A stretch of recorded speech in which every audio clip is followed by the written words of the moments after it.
Hello সবাইকে। গত ভিডিওতে আমরা একটা সিঙ্গেল মেশিনের ফিজিক্স দেখেছিলাম, যেমন ন্যানো সেকেন্ডস, সিপিইউ সাইকেলস এবং ডেটার ডিস্টেন্স।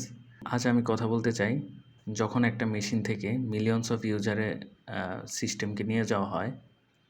সাধারণত যখন আমরা স্কেল নিয়ে কথা বলি, মানুষ সাথে সাথে লোড ব্যালেন্সার বা শেডিংয়ের কথা বলতে শুরু করে, কিন্তু টুলসে যাওয়ার আগে আমাদের স্কেলের ম্যাথ নিয়ে কথা বলতে হবে। আমি একটা গল্প দিয়ে শুরু করতে চাই। আমি যখন একটা হাই পারফরম্যান্স অ্যাপ্লিকেশনে কাজ করছিলাম, আমরা একটা নতুন সার্ভিস তৈরি করেছিলাম এবং সেটা খুব ভালোভাবে মনিটর করছিলাম। আমাদের ড্যাশবোর্ডে অ্যাভারেজ ল্যাটেন্সি এর একটা সুন্দর ফ্ল্যাট লাইন ছিল, যেটা হচ্ছে 100 মিলিসেকেন্ডস। আমরা খুব উল্লাসিত ছিলাম যে 100 মিলিসেকেন্ড এটা অনেক ভালো একটা ল্যাটেন্সি। সিস্টেম দেখতে পারফেক্ট ছিল। কিন্তু তারপর সাপোর্ট টিকেট আসতে শুরু করলো, ইউজাররা সাপোর্টে কথা বলতে শুরু করলো। তাদের অভিযোগ ছিল যে সাইটটা ব্রোকেন বা গ্লিচি মনে হচ্ছে। তো আমরা আবার অ্যাভারেজ গ্রাফ দেখলাম, যেটা এখনও 100 মিলিসেকেন্ডস একদম ফ্ল্যাট দেখাচ্ছে। আমরা অনেক চেষ্টা করলাম, 3 ঘন্টা লেগেছিল বুঝতে যে আমরা ম্যাথের ভুল জায়গাটা দেখছিলাম। যখন অ্যাভারেজ ইউজার দারুণ সময় কাটাচ্ছিল, প্রতি 100 জনের মধ্যে একজন ইউজার 15 সেকেন্ড লেটেন্সি এক্সপিরিয়েন্স করছিল। যেহেতু আমরা গড় দেখছিলাম, মিন দেখছিলাম, 1% অডিয়েন্সের কষ্ট দেখতেই পাচ্ছিলাম না। আর আমাদের স্কেলে 1% মানে ছিল 10,000 মানুষ। আমাদের অ্যাপ্লিকেশনটাতে ইউজার সংখ্যা ছিল প্রায় 1 মিলিয়ন, যেটার 1% হয় 10,000 মানুষ। সো 10,000 মানুষ এটা ভুক্তভোগী। সো এটা হইলো অ্যাভারেজের মিথ। সো তুমি যদি সিনিয়র ইঞ্জিনিয়ার হতে চাও, তোমাকে অ্যাভারেজ ল্যাটেন্সিতে চিন্তা করা বন্ধ করতে হবে, ডিস্ট্রিবিউশনস এ চিন্তা করা শুরু করতে হবে।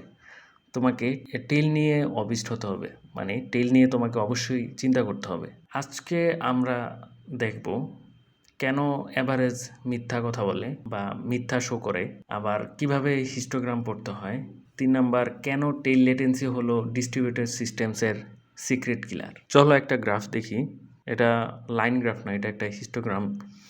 ধরো তুমি মেজার করছো সার্ভার একটা রিকোয়েস্টে কতক্ষণ লাগছে রেসপন্স করতে। এটা হচ্ছে রেসপন্স টাইম, আর এটা হচ্ছে নাম্বার অফ রিকোয়েস্ট। তো যদি তুমি অ্যাভারেজ বা মিন নাও, তুমি সবসময় যোগ করলে রিকোয়েস্টের সংখ্যা দিয়ে ভাগ করছো। মিনের সমস্যা হলো এটা আউটলায়ারের প্রতি অত্যন্ত সেন্সিটিভ, বা এটা অনেক কিছু লুকিয়ে রাখে। যেমন এইটার যদি আমরা মিন করি, সেক্ষেত্রে 50 মিলিসেকেন্ড হবে, 50 অথবা 60 অ্যাভারেজ নাম্বার অফ রিকোয়েস্টের যে রেসপন্স টাইম। সো এটা আমাদেরকে কিভাবে লুকিয়ে রাখছে। ধরো একটা রুম যেখানে 99 জন মানুষ বছরে $50,000 আয় করে, আর একজন মানুষ ধরো বিল গেটস বছরে 1 বিলিয়ন আয় করে। তো সেই রুমে অ্যাভারেজ মানুষ হলো একজন মাল্টিমিলিয়নিয়ার, কিন্তু সেটা তো সত্যি না। এটা একটা ম্যাথমেটিক্যাল হ্যালুসিনেশন। সো সিস্টেম ডিজাইনে আমরা এই সমস্যার সমাধান করতে পার্সেন্টাইল ব্যবহার করি। তুমি প্রায় সময় শুনবা ইঞ্জিনিয়ারদের কাছ থেকে যে P50, P95 এবং P99 নিয়ে কথা বলা। P50 যেটা হচ্ছে আমাদের মিডিয়ান। তোমার সব রিকোয়েস্টকে ফাস্টেস্ট থেকে স্লোয়েস্ট পর্যন্ত যদি সাজালে, P50 হলো মাঝখানেরটা। এটা টিপিক্যাল ইউজারের এক্সপিরিয়েন্স। কিন্তু সিনিয়র ইঞ্জিনিয়ার হিসেবে তোমার চোখ সবসময় P50 স্কিপ করে সরাসরি P99 অথবা P99.9 যাওয়া উচিত। ধরো এটা যদি 1%, 2%, 3%, 4%, 5%, এভাবে যদি আমাদের এই নাম্বার অফ রিকোয়েস্ট যদি 100% হয়, এখানকার যে রিকোয়েস্টগুলো আছে এগুলো টাইম নেয় হচ্ছে 2 সেকেন্ড। মানে প্রতি 100 জন ইউজারের মধ্যে একজন কমপক্ষে 2 সেকেন্ড অপেক্ষা করছে, যেটাকে আমরা P99 ধরে রাখছি। তুমি হয়তো ভাবছো ঠিক আছে, 1% তো খুব একটা বেশি না, কিন্তু এখানেই স্কেলের ফার্স্ট প্রিন্সিপাল আসে। স্কেলে রেয়ার ইভেন্ট হয়ে যায় কনস্ট্যান্ট ইভেন্ট। যদি তোমার দিনে 1 বিলিয়ন রিকোয়েস্ট থাকে, P99.9 ফেলিউর হয়, মানে 1000-এ একটা ঘটনা, তাহলে এটার আউটলায়ার থাকে না। এটা তোমার সিস্টেমের পার্মানেন্ট ফিচার হয়ে যায়, যে স্লো হওয়া একটা permanent feature, which is very bad. যখন তুমি P99 এর জন্য সিস্টেম ডিজাইন করো, তুমি শুধু বাগ ফিক্স করছো না, তুমি হাই কনকারেন্সি এনভায়রনমেন্টসের রিয়েলিটির জন্য ইঞ্জিনিয়ারিং করছো। তুমি হোপ বেসড ইঞ্জিনিয়ারিং থেকে স্ট্যাটিস্টিক্যাল ইঞ্জিনিয়ারিংয়ে মুভ করছো। এবার আসি টেইল লেটেন্সি অ্যাম্প্লিফিকেশন। অ্যাম্প্লিফিকেশন করা বা অ্যাম্প্লিফাই করা হচ্ছে একটা ছোটোখাটো জিনিসকে অনেক বড় করে দেখানো। সো কীভাবে আমাদের এই টেইল লেটেন্সি বা শেষের দিকের যে লেটেন্সির বিপর্যয় 1%-এর, সেটা কীভাবে অ্যাম্প্লিফাই হয় সেটা আমরা একটু এখানে দেখব। তো চলো আমরা একটা কুইক ম্যাথ করি। এটা অনেক সুন্দর একটা ম্যাথ। ধরো তোমার একটা সিঙ্গেল সার্ভিস আছে, এর P99 হলো 100 মিলি সেকেন্ড, মানে মাত্র 1% রিকোয়েস্টে 100 মিলি সেকেন্ডের চেয়ে স্লো। এটা খুবই ভালো যে 100 মিলি সেকেন্ড P99 একদম শেষের দিকে 1%। ওকে, সো এখন ধরো তুমি একটা মডার্ন আর্কিটেকচার তৈরি করলে, তোমার হোম পেজ রেন্ডার করতে ফ্রন্ট এন্ডকে প্যারালালে 100টা আলাদা মাইক্রো সার্ভিস কল করতে হয়, যেটা অ্যামাজন বা গুগলে সবসময় কমন একটা সিনারি। এমনকি যদি সেই 100টা সার্ভিস এর প্রতিটা 99% সাকসেস রেটও থাকে, total home page request fast হওয়ার প্রবাবিলিটি কত? আমরা যদি প্রবাবিলিটির ম্যাথ করি, এইখানে এটা 99% না। ম্যাথটা হইল এমন যে 0.99 raise to the power of 100, এটা প্রায় 0.36-এর মতো। এখন ভাবো, যদি তোমার পেজটা 100টা সার্ভিসের উপর নির্ভর করে এবং প্রতিটা সার্ভিস মাত্র 1% সময় স্লো থাকে, তাহলে দেখা যাবে যে 67% ইউজার্স এটা একটা স্লো হোম পেজ এক্সপিরিয়েন্স করবে। এখন আমরা বুঝতে পারতেছি যে ডিস্ট্রিবিউশনের টেল অ্যাম্প্লিফাইড হয়ে গিয়েছে, যে ছোট জিনিসটা অনেক বড় আকারে দেখাচ্ছে, যেখানে 1 in 100 প্রবলেম হয়ে গেছে মেজরিটি প্রবলেম। এখন এটাই হলো মাইক্রো সার্ভিস স্টেপ। তুমি যত বেশি কম্পোনেন্টস অ্যাড করবে, কম্পোনেন্টসের P99 হয়ে যায় পুরো সিস্টেমের P50, এক্সেপশন হয়ে যায় তখন রুল। এই কারণেই ফ্যাং লেভেল কোম্পানিগুলোতে ইঞ্জিনিয়াররা শুধু স্পিড অপটিমাইজ করে না, তারা ভেরিয়েন্সও অপটিমাইজ করে। আমরা এমন একটা সার্ভিস পছন্দ করব যেটা সব সময় 50 মিলি সেকেন্ডে, যে কোনো সময় যে কোনো মুহূর্তে average 50 millisecond, it's okay. কিন্তু আমরা কখনোই যেটা হচ্ছে 10 মিলি সেকেন্ড খুবই ফাস্ট, কিন্তু মাঝে মাঝে 2-1 ইউজারের জন্য হইল 500 মিলি সেকেন্ডে লেটেন্সি গিয়ে ঠেকে। সো ইঞ্জিনিয়াররা সাধারণত এটার চাইতে এটাকে বেশি গুরুত্ব দেয়, যে 50 মিলি সেকেন্ড হোক সমস্যা নাই, বাট P99 হয়তো 55 মিলি সেকেন্ড পাবে, তাও একটা স্টেবল লেটেন্সি তারা ধরে রাখে। এখানে এটা হচ্ছে আনস্টেবল, মানে আনপ্রেডিক্টেবল। এবার আসি থ্রুপুট ভার্সেস লেটেন্সি। এখন আমাদের কথা বলতে হবে কিভাবে সিস্টেমের মধ্য দিয়ে কাজ মুভ করা যায় বা টাস্কগুলো মুভ করা যায় টেইল লেটেন্সি না বাড়িয়ে বা টেইল এক্সপ্লোড না করে। এটাই পারফরমেন্সের দুটো ফান্ডামেন্টাল পিলার, থ্রুপুট এবং লেটেন্সি। অনেক মানুষ এই টার্মস ইন্টারচেঞ্জেবলি ব্যবহার করে, কিন্তু এগুলো আসলেই ডিফারেন্ট। একটা হাইওয়ে কল্পনা করো, যেখানে লেটেন্সি হলো একটা সিঙ্গেল কার পয়েন্ট এ থেকে পয়েন্ট বিতে যেতে কতটা সময় লাগে, সেটা হচ্ছে লেটেন্সি। হাইওয়ে খালি থাকলে ফেরারির মতো হাই স্পিড কোনো গাড়ি হয়, সেক্ষেত্রে লেটেন্সি খুবই কম থাকবে। আর থ্রুপুট হলো প্রতি ঘন্টায় কতটা কার্স একটা স্পেসিফিক পয়েন্ট পার হয়, এটা হলো ভলিউম। পারফরমেন্স এর ফার্স্ট প্রিন্সিপাল, যেটা প্রতিটা সিনিয়র ইঞ্জিনিয়ার জানে, যে থ্রুপুট এবং লেটেন্সি বন্ধু। যতক্ষণ সিস্টেম ক্রাউডেড না হয়, যদি ক্রাউডেড হয় তখন সেক্ষেত্রে তারা একজন আরেকজনের শত্রু হয়ে দাঁড়ায়। যদি এই পুরো হাইওয়েটা আমরা 100% কল্পনা করি এবং শুধুমাত্র 10% গাড়ি মুভ করে, সেক্ষেত্রে আমাদের থ্রুপুট অবশ্যই বাড়বে, লেটেন্সিও কম থাকবে, গাড়ির পরিমাণ কম যাবে রাস্তার তুলনায়, আর হচ্ছে আমাদের গাড়িগুলো খুব দ্রুত যাবে, লেটেন্সি কম থাকবে, এটা হ্যাপি জোন।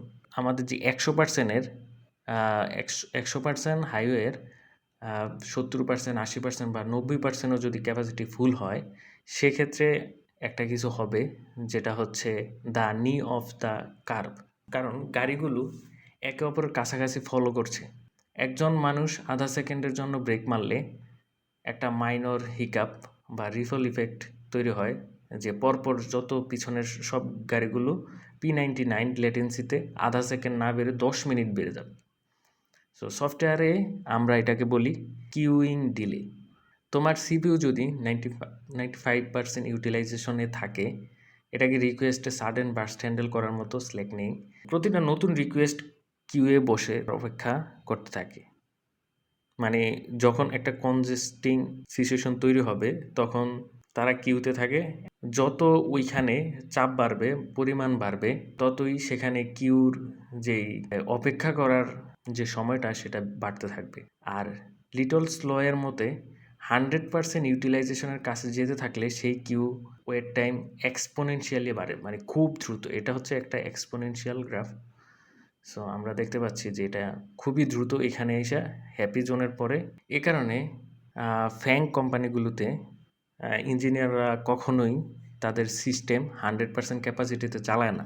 তারা সাধারণত 60% বা 70% থ্রোটলে অটো স্কেল করে। তারা আক্ষরিক অর্থেই হার্ডওয়্যারের 30% আইডেল রাখে, যেটা দিয়ে হচ্ছে তারা লো ল্যাটেন্সি কিনছে। মানে 30% রাখার কারণে, ফ্রি রাখার কারণে, আইডেল রাখার কারণে তাদের ল্যাটেন্সি কমে যাচ্ছে। আর এটা হচ্ছে তারা এই হার্ডওয়্যারের যে 30% আইডেল রাখছে সেটা মনে হবে যে ওয়াস্টফুল, আসলে এটা দিয়ে তারা হচ্ছে ল্যাটেন্সি কমিয়ে আনতে সক্ষম হচ্ছে। সো তোমাকে ডিসাইড করতে হবে তুমি কি ফেরারি বানাচ্ছ নাকি বাস হাই থ্রুপুট। ফেরারি বানালে অবশ্যই লো ল্যাটেন্সি হবে, আর বাসের মতো কোনো একটা কার বানাইলে সেক্ষেত্রে হাই থ্রুপুট, অনেকগুলো মানুষ একসাথে যেতে পারবে, কিন্তু সেটা হবে একটু স্লো। কিন্তু যদি এমনটা হয় যে হাই থ্রুপুট ফেরারি, যে বাসের মতো একটা ফেরারি বানাইতে চাই, সেক্ষেত্রে এই সিস্টেম পপুলার হওয়ার মুহূর্তে ক্র্যাশ করতে পারে। ওকে, এখন আমরা আমদালস লটা একটু এক্সপ্লেন করব কিভাবে এটা হচ্ছে একটা লিমিট নির্ধারণ করে।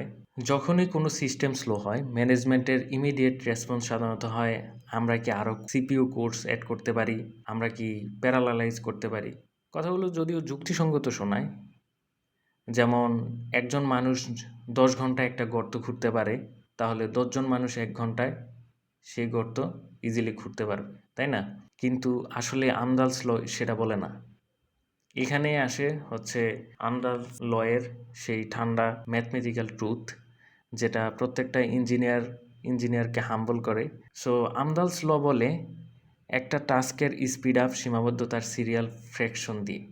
সিরিয়াল ফ্র্যাকশন বলতে, ধরো একটা বাড়ি তৈরিতে যদি আমরা হাজার হাজার ওয়ার্কার রাখি, কিন্তু আমরা কখনোই প্যারালালি সবাইকে দিয়ে কাজ করাইতে পারবো না।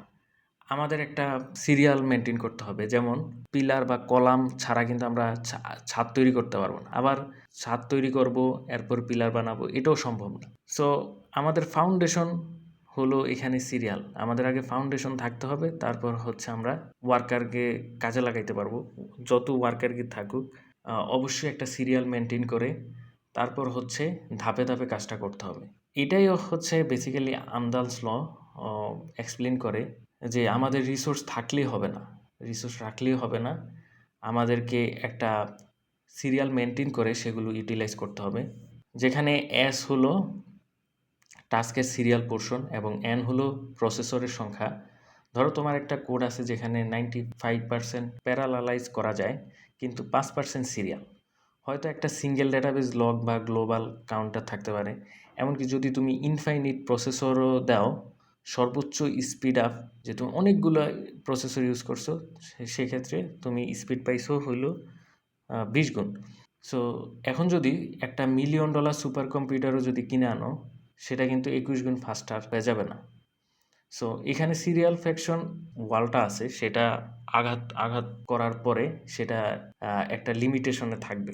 এই কারণেই স্টাফ লেভেল অপটিমাইজেশন ফাস্টকে ফাস্টার করার বিষয় না, এটা হলো সিরিয়াল বোটলনেক খুঁজে বের করা এবং সেটা শ্রিঙ্ক করার বিষয়। যখন একজন সিনিয়র ইঞ্জিনিয়ার একটা সিস্টেম ডিজাইন দেখে, সে প্রথমে ডিস্ট্রিবিউটেড পার্ট দেখে না, সে খোঁজে চোক পয়েন্ট, যে সিঙ্গেল লিডার নোড আছে কি না, কোনো সিঙ্গেল ডেটাবেজ শেয়ার্ড আছে কি না যেটা সবাই হিট করে, কোডে গ্লোবাল লক আছে কি না, এসব। যদি তুমি একটা গ্লোবাল সিস্টেমে 5% সিরিয়াল বোটলনেক খুঁজে পাও, তুমি তোমার কোম্পানির গ্রোথের সিলিং খুঁজে পেয়েছো। আর আমাদের খুঁজতে হবে সিরিয়ালের মধ্যে কোন জায়গায় বোটলনেক। যদি আমরা সেটা পাই সেক্ষেত্রে আমাদের প্রবলেম সলভ করা বা হার্ডওয়্যার ইফিসিয়েন্সি বাড়ানো সহজ হয়ে যাবে। সো বোটল নেকের সাকসেশন নিয়ে আরেকটু কথা বলি, যেটা হচ্ছে একটা কমপ্লেক্স সিস্টেমে তুমি সবসময় কোনো না কোনো কিছু লিমিটেড থাকবেই। পারফেক্টলি অপটিমাইজড সিস্টেম বলতে কিছু নেই, শুধু আছে কারেন্ট বোটল নেক। ধরো তোমার একটা স্লো এপিআই আছে, কিন্তু কোড প্রোফাইল করলে একটা স্লো অ্যালগোরিদম পেলে, অপটিমাইজ করলে এখন সিপিইউ ফাস্ট, কিন্তু হঠাৎ এপিআই এখনও স্লো কেন? কারণ এখন যেহেতু সিপিইউ ফাস্ট, তুমি ডেটাবেস বেশি হিট করছো এবং ডিস্ক আইও এর লিমিটে পৌঁছেছ। এবার আবার ডিস্ক ইনপুট আউটপুট যদি সলভ করতে চাই, সেক্ষেত্রে দেখা যাবে যে আমরা ক্যাশ অ্যাড করলাম, এখন ডিস্ক ফাস্ট ওকে, কিন্তু এপিআই আবার স্লো কেন? ক্যাশ এত ফাস্ট যে তুমি এখন তোমার নেটওয়ার্ক কার্ডে ব্যান্ডউইথ স্যাচুরেট করছো 10 Gbps নেটওয়ার্ক কার্ডে আপগ্রেড করলে। সো এখন যদি তুমি 10 Gbps নেটওয়ার্ক কার্ডে আপডেট করো, এখন নেটওয়ার্ক ফাস্ট কিন্তু এপিআই স্লো কেন? অনেক থ্রেড সেই ফাস্ট নেটওয়ার্ক কার্ড একসাথে ইউজ করার চেষ্টা করছে। এটাই হচ্ছে সাকসেশন অফ বোটলনেকস। মানে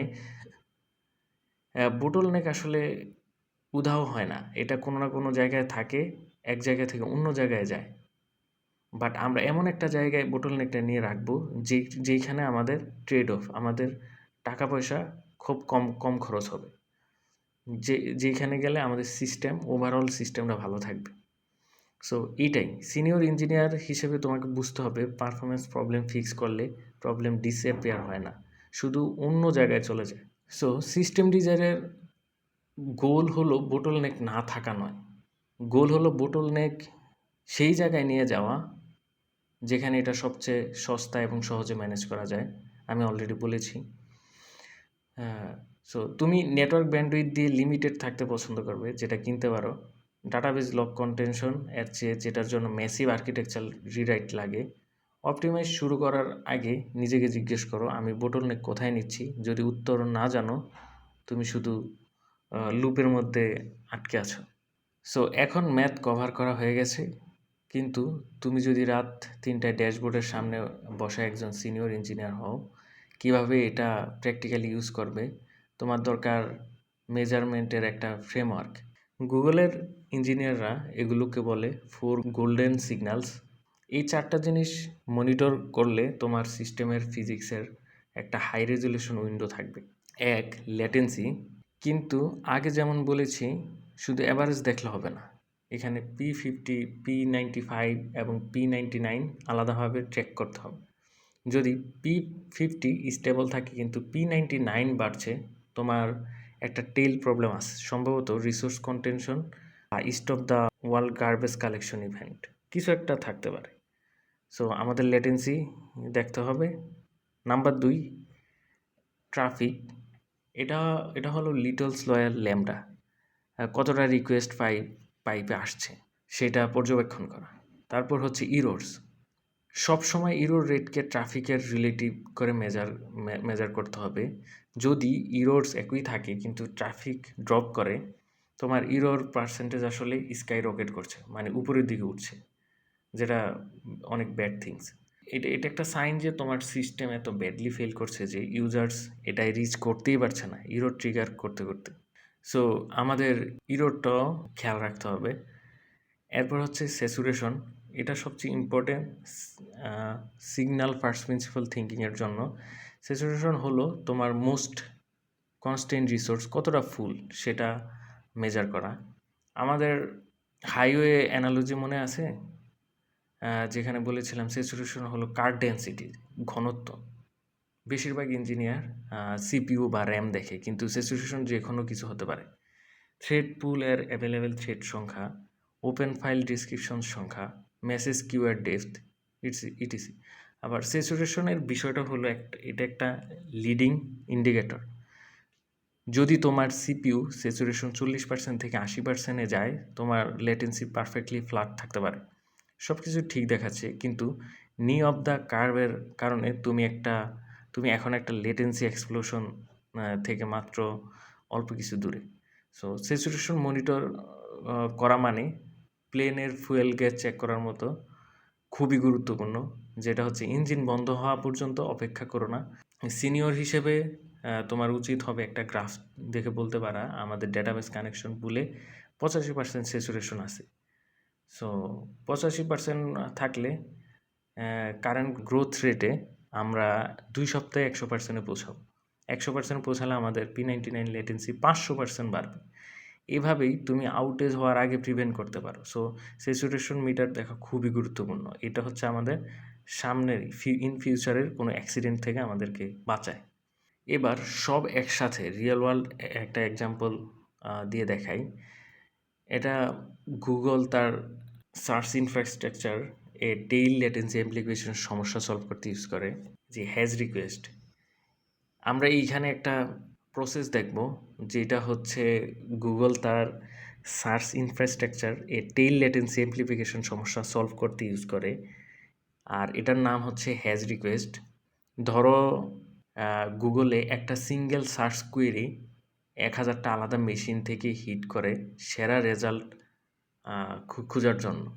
আমরা আগে দেখেছিলাম প্রতিটা মেশিনের 1% চান্স অফ বিং স্লো থাকলে ইউজারের স্লো এক্সপিরিয়েন্স এটা মাস্ট গ্যারান্টিড। সো তুমি সেই 1% অপটিমাইজ করে দূর করতে পারবে না। কখনো কখনো এটা একটা মেশিন ব্যাকগ্রাউন্ড টাস্ক রান করার সিদ্ধান্ত নেয়, কখনো কখনো নেটওয়ার্ক সুইচ ব্লিপ করে। তাহলে কি করবে? তুমি এখন ম্যাথ ইউজ করো। ম্যাথটা কি? স্ট্র্যাটেজিটা এরকম যে তুমি প্রথম মেশিনে রিকোয়েস্ট পাঠাও। এই যে আমাদের সার্ভার এতে রিকোয়েস্ট পাঠাইছে, একটা specific amount of time wait করব। ধরো P95 লেটেন্সি, P95 লেটেন্সি হয়তো 10 মিলি সেকেন্ড। যদি মেশিন তত সময়ের মধ্যে রেসপন্ড না করে, তুমি অপেক্ষা করার দরকার নাই। তুমি একটা সেকেন্ড আইডেন্টিক্যাল রিকোয়েস্ট পাঠাও অন্য আরেকটা মেশিনে, একটা রেপ্লিকাতে। এই যে এখানে একটা সার্ভার বি আছে যেটা হচ্ছে এটা রেপ্লিকেশন। সো আমরা এটাতে আর অপেক্ষা করব না। আমরা 10 মিলি সেকেন্ড অপেক্ষা করার পরে আমরা যদি দেখি কোনো সার্ভারই রেসপন্স করতেছে না, তখন আমরা এইখানে সার্ভার বিতে পাঠাবো। যেটাতে আসে সেটা না, অন্যটা ক্যান্সেল করা। আর এই ম্যাথ চিন্তা করো ইউজারের স্লো রেসপন্স এক্সপিরিয়েন্স করতে। এখন দুটো মেশিনকে একজ্যাক্ট সেম সময়ে যদি P99 স্লো জোনে থাকতে হবে, এটা কিন্তু P95 পর থেকে। সো P99 স্লো জোনে যদি থাকে, সেই প্রবাবিলিটি হবে 0.01 into 0.01 equal 0.0001। So extra throughput এর একটু বেশি, মাত্র 5% এক্সট্রা রিকোয়েস্ট পাঠিয়ে তুমি টেইল লেটেন্সি 100 গুণ কমিয়েছো। সো এটাই আমি স্ট্যাটিস্টিক্যাল ইঞ্জিনিয়ারিং বলতে বুঝি। তুমি হার্ডওয়্যার ফিক্স করছো না, কোডেও ফিক্স করছো না, তুমি প্রবাবিলিটি ল ইউজ করে আনরিলায়েবল কম্পোনেন্টসের উপরে রিলায়েবল সিস্টেম তৈরি করছো। মানুষ যখন জিজ্ঞেস করে ফ্যাংয়ে কীভাবে মিলিয়নস অফ ইউজার হ্যান্ডেল করে, এটা এই কারণে না যে তাদের ইঞ্জিনিয়ার্স 100 গুণ দ্রুত কোড লেখে, এটা এই কারণে যে তারা আসলে একজ্যাক্ট প্যাটার্নটা বুঝে। তারা জানে কিভাবে একটু ব্যান্ডউইথ ট্রেড করে লেটেন্সির মেসিভ অ্যামাউন্ট কিনতে হয়। সো আমরা আমাদের এই ভিডিওর শেষের দিকে।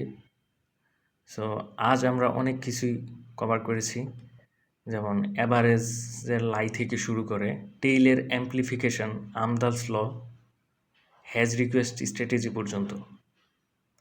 টেকওয়েটা হলো এটা, স্কেল মানে শুধু আরও বেশি না, স্কেল মানে ভিন্ন, ডিফারেন্ট। যখন তোমার ইউজার কাউন্টে জিরোস যোগ হয়, তোমার সিস্টেমের ম্যাথ বদলে যায়। রেয়ার ইভেন্টস হয়ে যায় কমন, অ্যাভারেজেস হয়ে যায় ইনভিজিবল, আর বোটলনেক্স হয়ে যায় সিলিংস। সো সিস্টেম ডিজাইনে মাস্টার হইতে চাইলে তোমাকে হিস্টোগ্রামের সাথে কানেক্টেড থাকতে হবে। একটা গ্রাফ দেখে লাইন্সের পেছনে কিউ এর ফিজিক্সটা দেখতে হবে। এই ভিডিওতে এগুলোই ছিল মেইন পয়েন্ট আলোচনা করার মতো।